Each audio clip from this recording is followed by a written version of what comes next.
I used to think every family had a dynamic like ours. You know, one kid who gets out and makes something of herself, and another who just stays.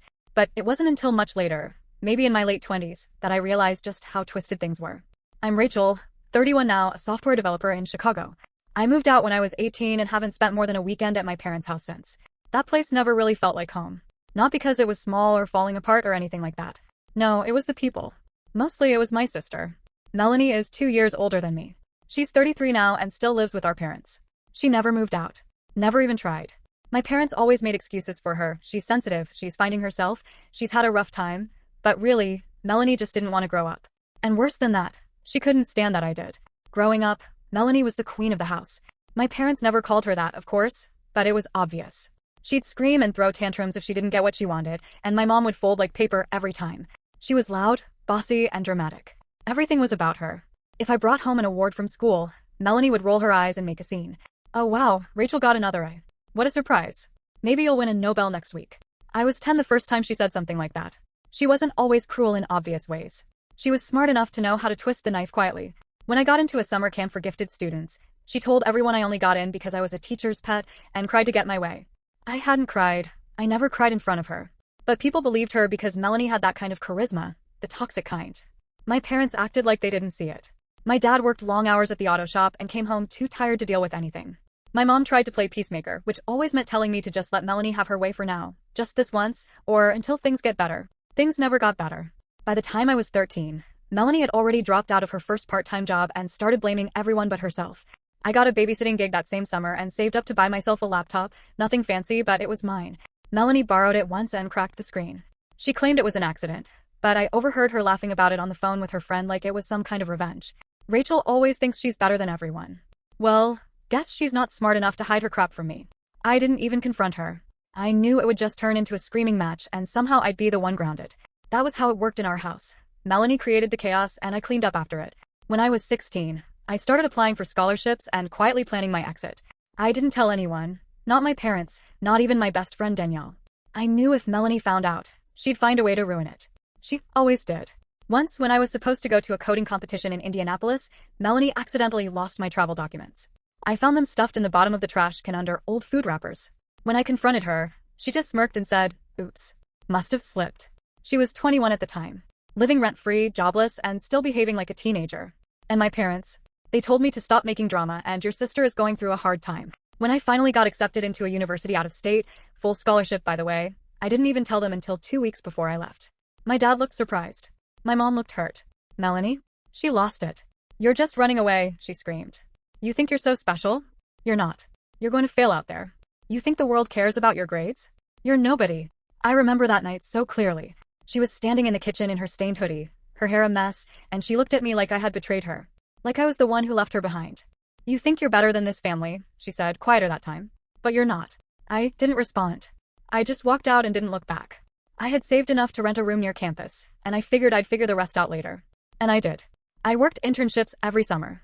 Picked up freelance gigs. Landed a job before I even graduated. I wasn't rich, but I was free. Free from Melanie's passive-aggressive comments and fake apologies.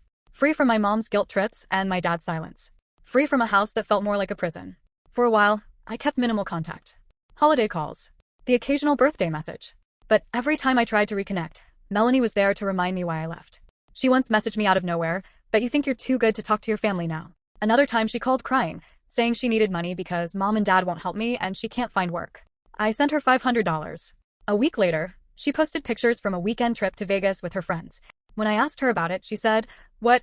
I'm not allowed to enjoy my life." After that, I stopped replying. And then came the worst part. Last year, my mom called me late at night, something she never does. "It's Melanie," she said. "She's in the hospital. An overdose." I felt like the floor dropped out beneath me. Despite everything, I never thought she'd do something like that. I flew back home. First time in years. The house hadn't changed. Same carpet. Same musty smell. Same tension. Melanie was still alive, barely. She had mixed benzos with alcohol, apparently. Claimed it was an accident. The doctor wasn't so sure. She didn't say much to me. Just looked at me with that same old bitterness in her eyes. "You're here," she muttered. "Didn't think you'd bother." I sat down beside her hospital bed, and for the first time, I didn't feel anger. I felt empty. Like there was nothing left to fight for. "You scared Mom," I said quietly. "You scared all of us." She rolled her eyes. "Spare me the lecture." I didn't respond. Back at the house, things exploded. My mom begged me to stay longer. My dad tried to act like everything was fine. Melanie came home and started acting like nothing had happened. But something had changed. She was quieter now. Colder. Like she knew something the rest of us didn't. And one night, while I was packing to go back to Chicago, she knocked on my door. "I know you think I'm a monster," she said. I didn't say anything. "But you don't know the whole story." "What story?" She paused. Then said, "You'll find out." That's all she said. Just walked away. That was 6 months ago. I haven't heard from her since. But I have a feeling whatever she meant, it wasn't over. And I hate that part of me still cares. Still wonders what that story is. Still wants to believe there's something more than bitterness and betrayal between us. But maybe that's just the little sister in me. Still waiting for an apology that's never coming. If someone had told me 10 years ago that I'd end up being the one taking care of my parents, I would have left. Not because I thought I wasn't capable, but because I never thought they'd let me. For most of my life, I was the outsider. The one who left. But everything changed the year my mom started walking with a limp, and my dad began forgetting things he should have known by heart. It started slow. I remember calling my mom one Sunday and asking her about her plans for the week. "Nothing special," she said. "Just taking your dad to his appointment and then picking up groceries." But then she paused and muttered, "Wait, was that this week?" Turns out, she'd missed his cardiology follow-up completely. When I asked why, she said she just lost track of time. That didn't sound like her. My mom had always been hyper-organized, the kind of woman who color-coded the family calendar. That same month, she called me late one night, not in panic but in pain. I could hear it in her voice, that tightness people get when they're trying not to cry. "My knees," she said. "They're locking up on me again. I can barely make it to the bathroom." She tried to brush it off like it was nothing, but I could tell she was scared. And worse, she didn't want to admit how bad it had gotten. I flew down the next weekend. She didn't want me to see her using a cane. Tried to pretend she just liked holding onto the furniture as she moved around. But her hands were swollen, her knees visibly inflamed. I made her an appointment with an orthopedic specialist before I even unpacked my bag. Dr. Hensley was blunt. "Advanced rheumatoid arthritis," he said, flipping through the x-rays. "This is going to need surgical intervention. She'll need a full knee replacement on the right side, and possibly the left within a few years." My mom just stared at him, jaw clenched. "Recovery's not easy," he warned. "And she'll need support at home, physical therapy, and access to pain management." She looked at me. I nodded. "I'll handle it." And I did. I paid for the pre-op scans, scheduled the surgery, and put down a deposit on an at-home nurse for the first 3 weeks post-op. Melanie, of course, was useless. Claimed she had too much on her plate. At that point, she wasn't even working. Just bouncing between part-time gigs at a local bookstore and some freelance project that sounded suspiciously like a scam. "I'm not a nurse, Rachel," she snapped when I asked her to help out. "You're the one who's always acting like the hero. So go save the day." I didn't even answer. My dad, on the other hand, wasn't himself either. I noticed it when I took him out for lunch while mom was at her pre-op physical. We went to a diner he used to love, the one he took me and Melanie to when we were kids. He looked around like it was a foreign country. "I don't remember the name of this place," he said, frowning at the menu. "It's Benny's," I told him. "You've been coming here for years." He didn't answer. Just kept staring at the options like none of it made sense. He ended up ordering 2 meals and forgetting that he'd already eaten one by the time the second arrived. When I reminded him, he laughed it off. But the look in his eyes, it wasn't confusion. It was fear. I booked a neurologist appointment that same week. Dr. Aravali ran a series of cognitive assessments, and later an MRI. The results weren't immediate, but the writing was on the wall. When the call came through 2 weeks later, it confirmed what I already suspected. Early onset dementia, she said. Likely Alzheimer's. He's only 63, which is young, but unfortunately not unheard of. You caught it earlier than most.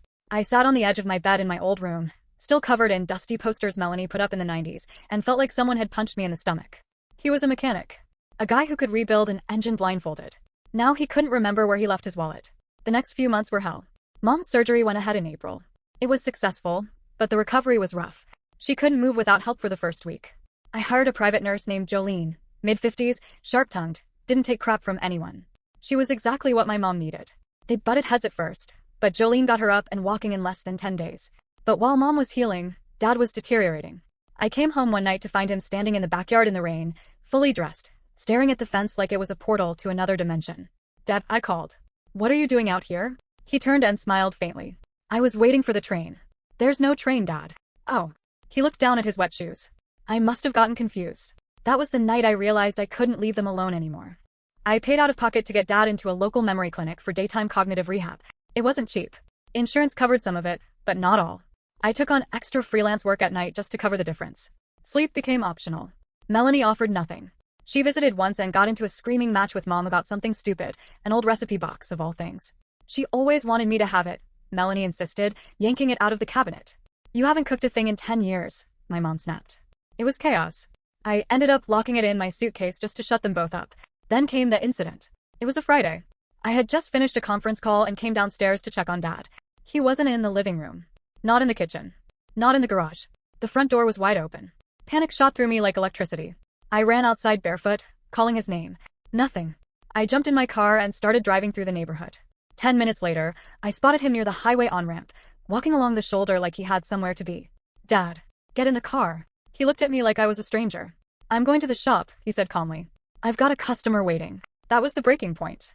I hired a full-time home aide. Her name was Shauna. Mid-30s patient with a calmness I envied. She'd had a brother with similar issues, so she understood the emotional toll. She treated my dad like a person, not a problem. She also kept Melanie at arm's length, which was a bonus. Melanie started getting bitter again. You're turning them against me, she said one night, calling me at 1 a.m. after what I can only assume was a few glasses of wine. They act like you're some kind of savior. I hung up. Then, about a week later, the money started disappearing. I noticed a $1,200 charge on my mom's debit card, sent to a Cash App account under the name Mel33. When I asked Mom about it, she shrugged. Melanie said she needed help with rent. I didn't want her to get evicted. She lives with you, I said, staring at the statement. She's staying with a friend right now. Said she needed space. That was news to me. I confronted Melanie. She denied everything. That could be anyone, she said. I don't even use that app. But 2 days later, I saw her with a brand new iPhone. The exact amount she'd transferred would have covered it. That's when I froze the account. I moved all my parents' finances into a trust, hired an accountant named Wes, and gave Shauna partial power of attorney for health decisions when I wasn't in town. Melanie lost her mind. Screamed at me in the driveway like a lunatic. You think you can control everything? You think you're better than me? You're not Mom's daughter. You're just her wallet. I didn't answer. Because by then, I wasn't doing it for her. I was doing it because I couldn't stand the thought of my dad wandering into traffic, or my mom falling in the bathroom with no one there. I wasn't their hero. I was just the only one left willing to act like an adult. And every single day, it chipped away at me. It wasn't a decision I came to lightly. I spent weeks researching, mapping out logistics, running numbers. But the more I looked at it, the clearer it became. My parents couldn't keep living in that house. Not like this. Not with stairs they couldn't climb. Not with fading memories and unpredictable episodes. Not with Melanie stomping through the hall like she owned the place, draining what little peace still existed there. The final push came when my mom fell in the shower. Shauna found her, soaked, shivering, unable to stand on her own. She didn't break anything, but the bruises along her ribcage made it clear. That house was no longer safe. I sat my mom down 3 days later. I found a place, I said. It's a single-level home just outside Evanston. Fully accessible. No stairs. Walk-in showers. Less than 10 minutes from a top-tier memory care clinic. She stared at me, blinking. She was holding a heating pad against her knee like it was armor. I don't know, she said finally. It's a big change. You won't be alone, I said. Shauna's willing to relocate with you. And I'm right there. I could come by after work. Take you to appointments. Make sure Dad's okay. This place, it's just too much. She didn't disagree. But she didn't agree either. Not yet. The next day, Melanie found out. She showed up in the middle of dinner, still dressed like she had somewhere better to be. Black leggings, oversized sunglasses on her head like some off-duty reality star. I heard you're trying to dump them in a retirement home, she said, not even looking at me. It's not a retirement home, I said, pushing back from the table. It's an accessible house with full-time support. Melanie crossed her arms. Right. And what happens to this house? Let me guess, you sell it and pocket the money. I stared at her. Excuse me. I've lived here. I've taken care of them. I've been here every day. You think you can just swoop in and take over? You've done nothing but bleed them dry, I snapped. You're not owed anything. Oh really, she said, stepping closer. You think sending money from your cozy condo makes you a better daughter? It makes me a responsible one, I said coldly. That's when she said it. If you sell this house, I want my cut. I've earned it. I laughed, not because it was funny, but because I genuinely couldn't believe she meant it. You've earned nothing, I said. You haven't paid a single bill. You haven't cleaned a single room. You've taken. That's all you've ever done. Melanie stormed out that night. But she didn't go far. 2 days later, I got a call from Shauna. You need to get down here, she said. Now. Melanie had barricaded herself in the house. She'd changed the locks, refused to let Shauna in, and told my mom and dad that she was protecting them from being stolen. I had to get a locksmith. The cops came too, after Melanie refused to open the door for nearly an hour. When they finally got inside, she acted like the victim.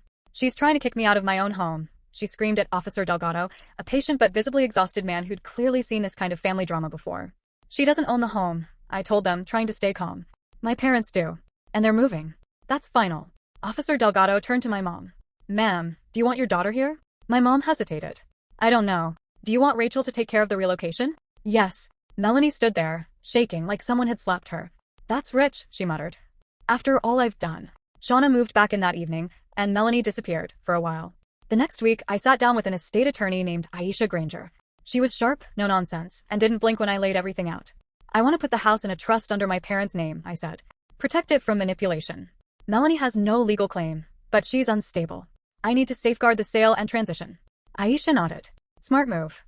Let's start the paperwork. 2 days later, I found out Melanie had filed a claim with the county alleging elder abuse. She claimed I was exploiting my parents for financial gain, isolating them from the only daughter who ever loved them, and coercing them into a move for my own benefit. I found out when a social worker named Travis showed up unannounced at the house. He was polite, careful, but firm. I have to follow up on the report, he said. It's standard procedure. My dad didn't recognize him. My mom was humiliated. I'm so sorry, I told him after I showed him every document, receipt, and caregiver contract I had. My sister, she has issues. He nodded sympathetically. Unfortunately, we see this more often than you'd think. The report was closed in 3 days. No evidence of abuse. No further action. But the damage lingered. My mom cried herself to sleep that night. She really thinks I would believe that about you? She doesn't think at all, I said. When we listed the house, Melanie went berserk. She sent emails to every neighbor, claiming we were selling the family legacy without her consent. She showed up to the open house, told prospective buyers the roof had termites and the plumbing was shot. We had to hire security for the second showing. One of the realtors, Sarah Lamont, mid-40s, all business, said she'd never seen anything like it. Family sales get messy, she said. But this is sabotage. Eventually, we found a buyer, a young couple relocating from Boston with a baby on the way. They fell in love with the backyard and the fireplace. We accepted the offer.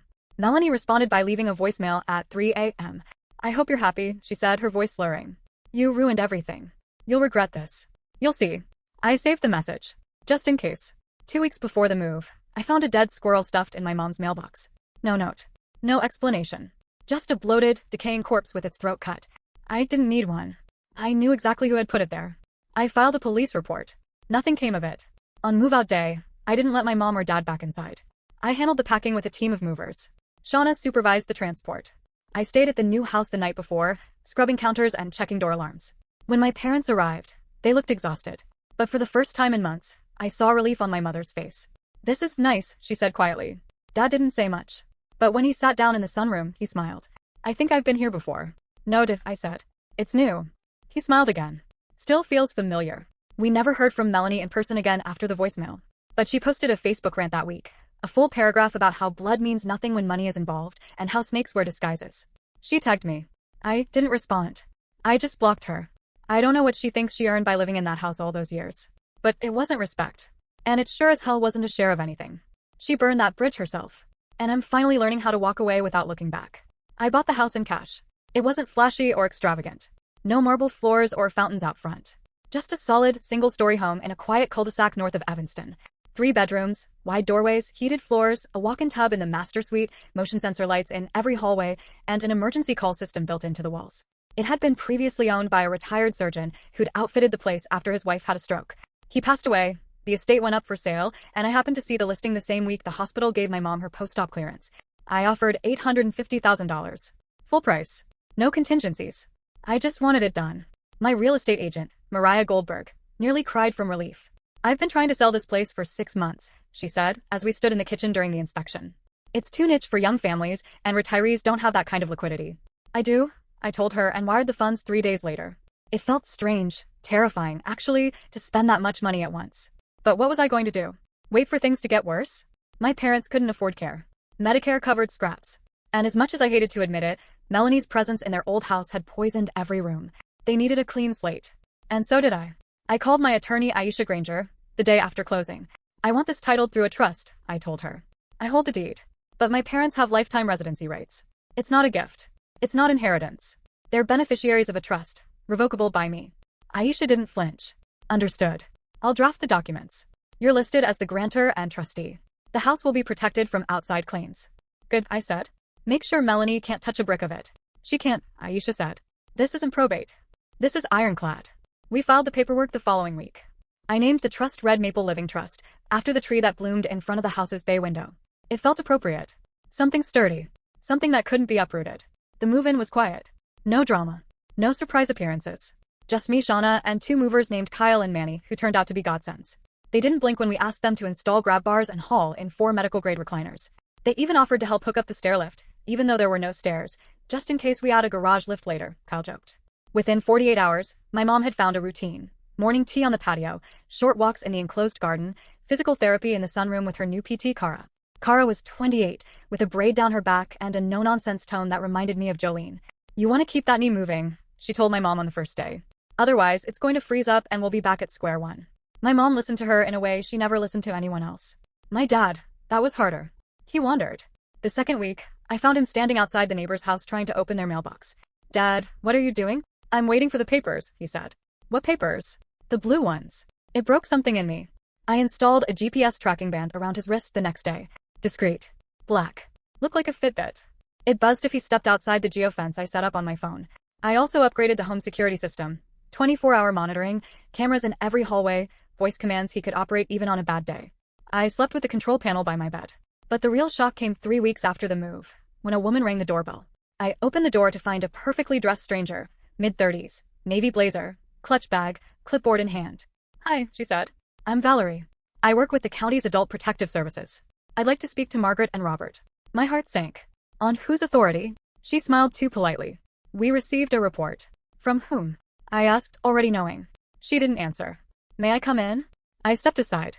My mom was in the recliner knitting. My dad was asleep in his chair. Valerie walked in like she owned the place and began asking questions.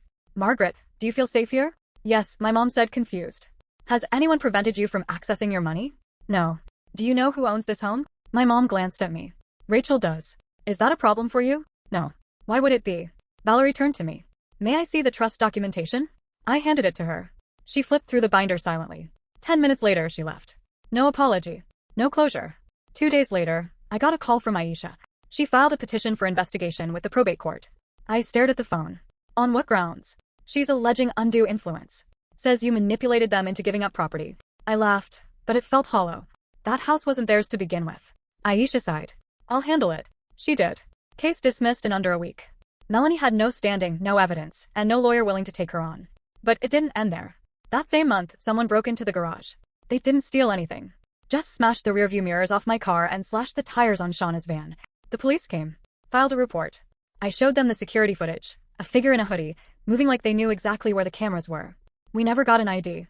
Shauna started carrying pepper spray. I had deadbolts installed on every door. Then came the envelope. No return address. Just my name, typed in block letters. Inside was a photo of my parents, taken from the sidewalk through the bay window. My mom was reading. My dad was napping.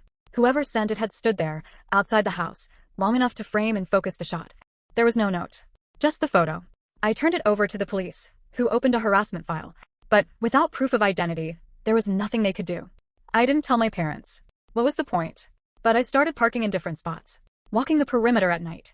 I even asked Kyle, the mover, to recommend a private security consultant. He put me in touch with a guy named Bryce who used to work cybersecurity for a defense contractor. Bryce installed motion alerts tied to my phone, encrypted my Wi-Fi, and scanned the house for hidden devices. He found a tiny audio recorder hidden behind the thermostat. We traced the serial number.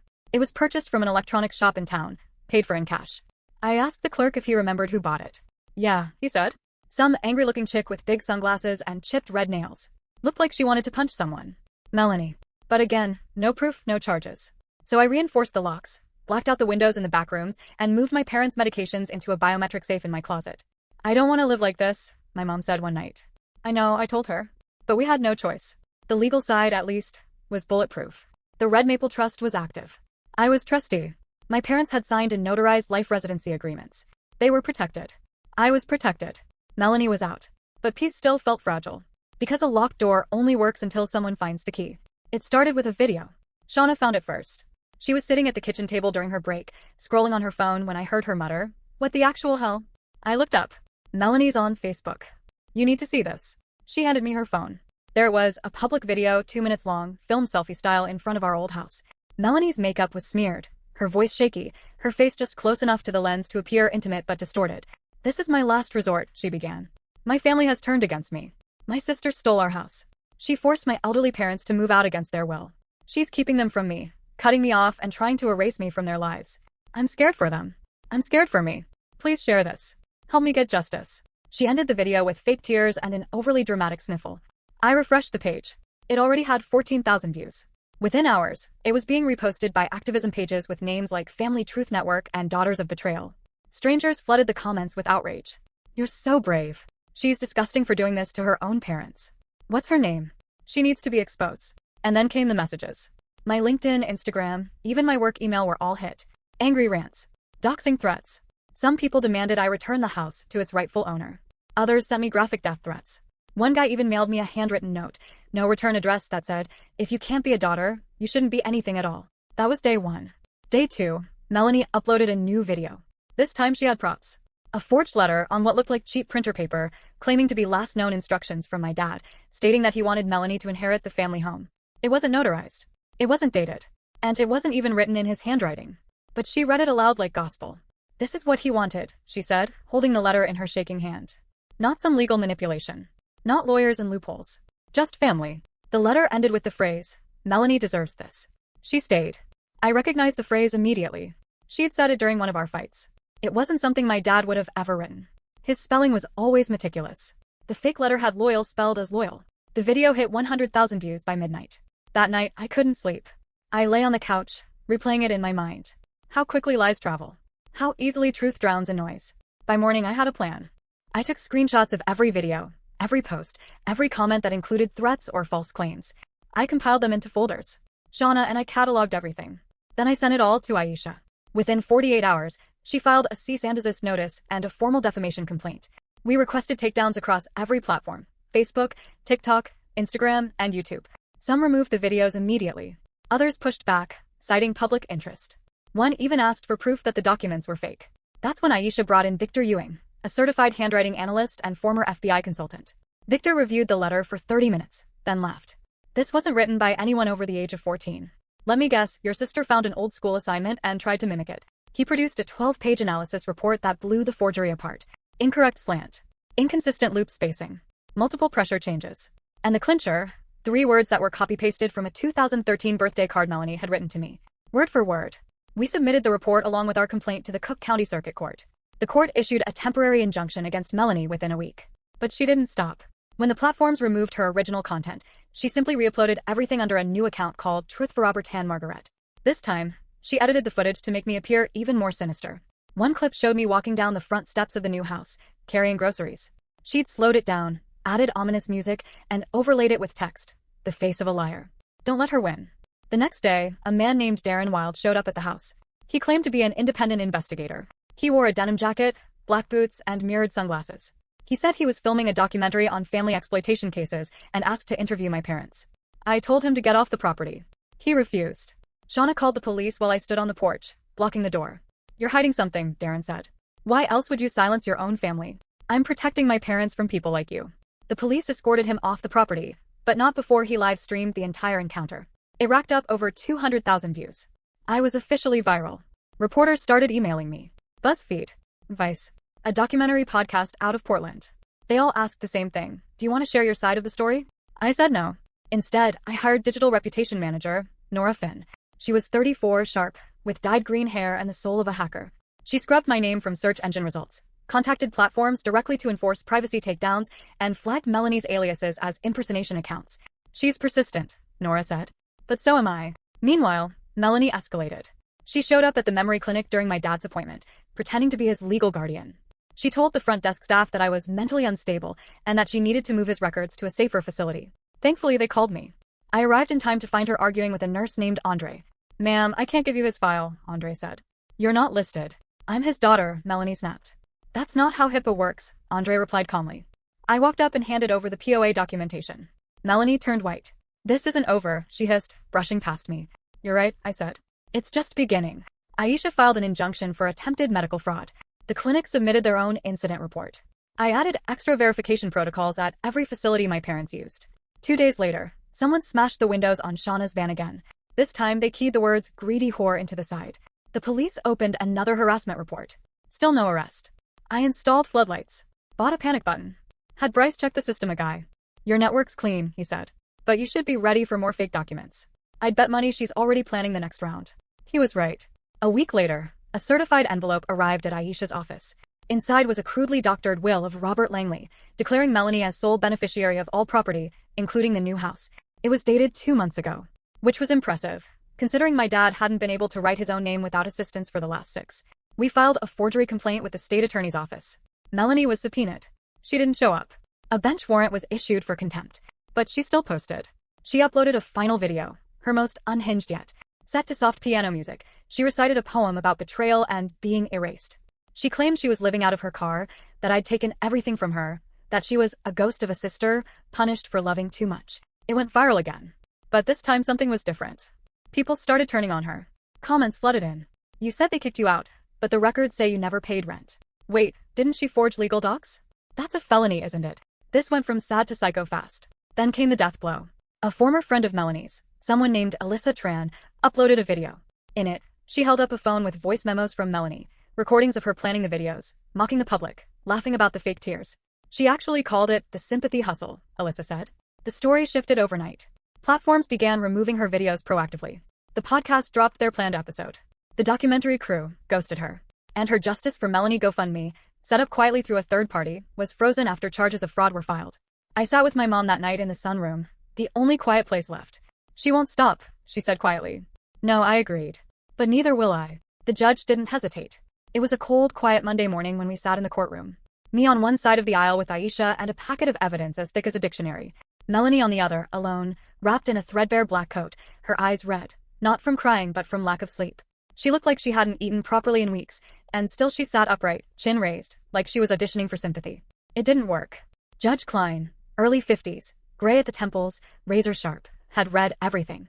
The video transcripts, the harassment reports, the forged letters, the manipulated footage, the medical fraud attempt, and the security footage we'd retrieved from the day she tried to force her way into the house while my dad stood in the hallway screaming for her to leave. Klein didn't even look at her when he issued the ruling.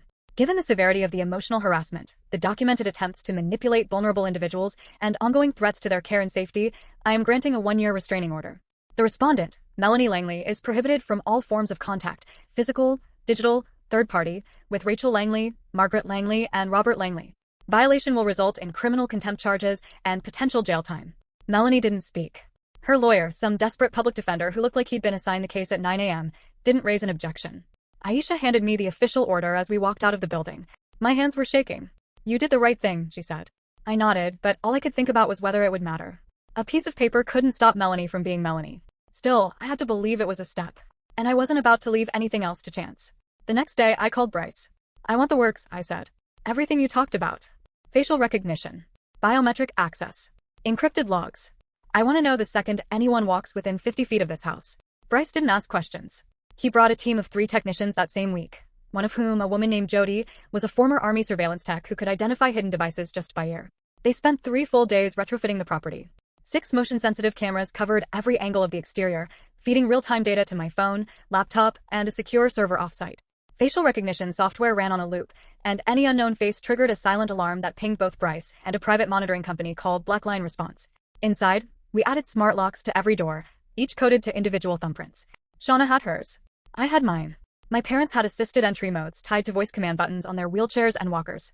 I also installed 2 panic buttons, one in the kitchen, one in the master bedroom, both directly linked to emergency dispatch. The final touch was a gate at the end of the driveway. Not just a gate, a barrier. Black steel. Motorized. Only openable via key card or app. It made the house feel more like a secure facility than a home, but I didn't care. I needed that layer.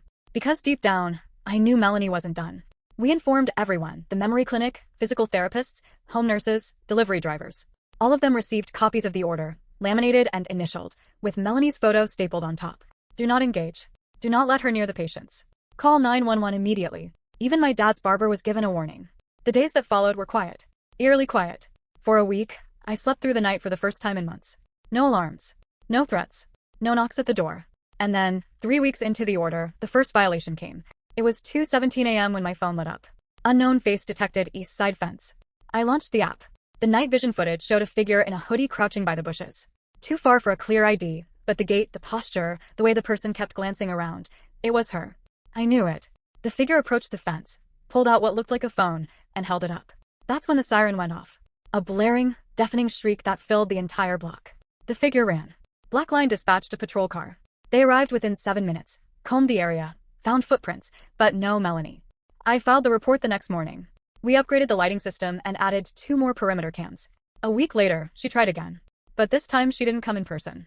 Instead, someone posing as a home health representative called the house line. "We're following up on Mr. Langley's post-therapy evaluation," the woman said in a clipped tone. "We'd like to reschedule a session." Shauna answered. "What's the agency name again?" she asked. "Uptown Health Services." Shauna paused. "That's not who we use." Click. The number was untraceable. A burner phone, according to Bryce. 3 days later, another envelope arrived. No return address. This one wasn't a threat, it was a letter. Typed. Cold. "I'll never forgive you for what you've done," it read. "You ruined my life. One day they'll see the truth. Until then, enjoy the silence. It won't last." I turned it in to the police. They logged it as a violation under indirect contact. 2 strikes. The third came during one of my mom's routine blood pressure checks at North Shore Clinic. The nurse, Marlene, a soft-spoken woman in her 60s, entered the room frowning. "Has Margaret changed pharmacies recently?" "No," I said. "Why?" "Someone called yesterday claiming to be her daughter. They asked to transfer her meds to a different location, for convenience. We called to verify, but the number went straight to voicemail." "What pharmacy?" I asked. "Silver Line on Sheridan." "I drove there myself." The clerk remembered the call. "A woman with a weirdly calm voice," she said. "Sounded rehearsed. Like she was reading from a script." I asked to see the form. She handed it over. The signature at the bottom was my mom's name. Sloppily forged. The pharmacist flagged it. Refused the transfer. That night, I called Aisha. "We need to go back to court," I said. And we did. The judge didn't give Melanie another warning. A warrant was issued. Not just for contempt, but for criminal harassment, attempted fraud, and violation of a protective order. Melanie disappeared. Her last known address was a short-term rental in Des Plaines under a fake name, Miranda Knox. The property owner claimed she vanished overnight, left dishes in the sink, rent unpaid, and a bunch of burned photos in the trash. One of them was of me, torn in half. She'd scrawled something on the back in red ink. "I lived with them. You just bought them." It chilled me to the bone. I upped the patrol schedule. Bryce installed backup generators in case of a power outage. I even started carrying a legal taser in my purse. I hated living like this, but I hated the thought of another close call even more. My parents, thankfully, were doing better than expected. My mom had full range of motion in her right knee again. She'd taken up painting. Watercolors. Mostly flowers and landscapes. Her work was actually good. My dad had good days and bad. Sometimes he recognized me. Sometimes he thought I was his sister. But he was safe. And I wasn't letting anyone take that from him again. One night, my mom sat with me in the sunroom. "You did all of this," she said quietly. "And she's still out there. She can't hurt you anymore," I told her. "I know," she said. "But she still wants to." I didn't have an answer for that. But I knew one thing, every camera, every lock, every signature on those court documents. It wasn't about fear. It was about control. The kind Melanie had tried to steal from all of us. And the kind I'd reclaimed, piece by piece, through fire and steel. I didn't expect peace to feel so unfamiliar. For a while, I didn't even trust it. The quiet felt fake, like silence before a storm. But the days kept passing, one, then 2, then weeks, and nothing happened. No alarms in the middle of the night. No forged letters. No fake calls from new clinics. No Melanie. For the first time in years, I wasn't fighting someone. I was just living. My parents settled into the new rhythm easily. The new house felt more like a home every day. It had a softness to it, not just because of the fresh paint and soft lighting, but because it had never known shouting. No slammed doors. No paranoia. No lies in the walls. My mom took over the garden. She planted rows of herbs and native perennials and insisted on adding a hummingbird feeder outside the kitchen window. Most mornings, she stood there with a cup of tea, waiting patiently for one to show up. Sometimes they did. She started naming them. "That one's Violet," she'd say. "Look at the tail." She painted less now, but she read constantly. Crime novels, biographies, even some old cookbooks she used to love when she still felt like baking. The arthritis wasn't gone, but the pain was manageable now. The new orthopedic clinic, just a few miles away, had an in-house hydrotherapy pool. They let me install a rail lift to help her in and out, and the difference it made was immediate. As for my dad, he was quieter. Softer. Some days, he was completely lucid. He'd tell stories about working at the shop, long rants about carburetors and crankshafts like it was still 1987. Other days, he asked if I was someone named Lillian. I learned not to correct him. I just sat with him, answered gently, and made sure he felt safe. His neurologist, Dr. Witten, was a tall, ex-military man with a voice like gravel and the bedside manner of a saint. He adjusted Dad's meds, worked with Shauna and our new part-time nurse, Tessa, and helped us chart out the likely course of the disease. "It'll keep progressing," he told me honestly. "But the comfort you've built here? That slows the fear. And that matters more than anything." That's when I knew I had to put everything in order. I didn't want to wake up one day and be caught off guard again. I didn't want some gap in a spreadsheet to become an opening for another disaster. So I hired a financial fiduciary, George Spiro. He was 42, had a doctorate in finance, and ran an agency that specialized in family trust auditing. I gave him full access to the Red Maple Trust and asked him to do a full transparency review: assets, liabilities, care costs, reserve funds, everything. He raised one eyebrow. Most people only do this when something's gone wrong. Yeah, I said. That's exactly why I'm doing it now. He took 6 weeks and returned with a 60-page report that outlined every dollar and future projection. You're covered for 12 more years at your current burn rate, not including long-term institutional care. If you switch to full-time skilled nursing, that number drops to 7. But you've got time. I asked him to sit down with my mom and explain it too. She cried when she saw the binder. I didn't know, she whispered. I thought we were a burden. You're my parents, I said. You're not a burden. You're the reason I did any of this. Then I added the final clause to the trust. I had Aisha draft the legal documents to donate the house, upon both my parents' passing, to a nonprofit called Hearthline, a charity that provides transitional housing and care for elderly patients with no surviving family. They had a pilot program that repurposed homes like ours into multi-resident elder co-ops with visiting medical staff. I'd researched them thoroughly. They had glowing reviews and the kind of mission that actually felt real. When I told my mom, she sat with the information for a few minutes and then just said, "That's good. That's right." It felt like the final layer of weight had lifted. Melanie was gone. Not just physically, though her last confirmed sighting had been 5 states away, trying to pawn off a knockoff purse in a motel parking lot, but gone in terms of influence. The courts had frozen any legal claims she could try to pursue, and the restraining order renewal was granted without contest. No more fake videos. No more messages. No more back doors left open for her to crawl through. I could finally breathe. But peace didn't mean stillness. We had surprises. Some good, some not. One afternoon, a man named Carlton showed up at the house with a bouquet of flowers. "I'm sorry," he said. I dated Melanie. Briefly. I didn't know everything. She told me some things that, well, I believed her and I shouldn't have. I eyed the flowers. She asked me to contact your dad a few months ago. Pretend I was an old friend. I didn't. But I should have said something then. I took the bouquet and nodded. Thank you for telling me now. Another day, my mom received a letter, unsigned, no return address, but with a $20 bill inside. For the hummingbirds, it said. I wondered if it was Melanie. I never found out. There were harder moments too. My dad fell one night trying to reach the bathroom on his own. He bruised his hip and cracked a nightstand, but he didn't break anything. After that, we rearranged the room so he never had to walk more than 5 steps for anything. Shauna stayed on full-time, though she'd recently started studying to become a licensed eldercare case manager. I sponsored her tuition. She said she planned to stay with my parents until the end, and then help others in the same position. I learned more here than I ever did in training, she said. The house changed too. It became brighter. We hosted Sunday dinners with neighbors, Eleanor from across the street, who brought homemade bread, the Thompsons, who'd lost their own parents recently and liked being around mine, and Dr. Witten, who actually laughed when my mom roasted him over his too tight neckties. The hummingbirds returned in full force. One morning, there were 7 around the feeder. My mom whispered, a sign, but didn't say of what. One evening, I stood in the hallway watching my parents watch TV together. My mom was knitting.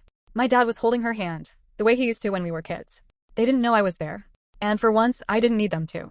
I walked back to my room, updated the trust log, transferred another $3,000 into the contingency account, and checked off the last task on the monthly report to George. Everything was where it needed to be. Everything was working. And as I closed the laptop, I realized there was no scandal. No lingering firestorm. No threat waiting around the corner. There was just silence. But not the silence I used to fear, the heavy, suffocating kind that meant something terrible was about to happen. This silence was full, gentle. The sound of a life reassembling itself. And for once, it belonged to me.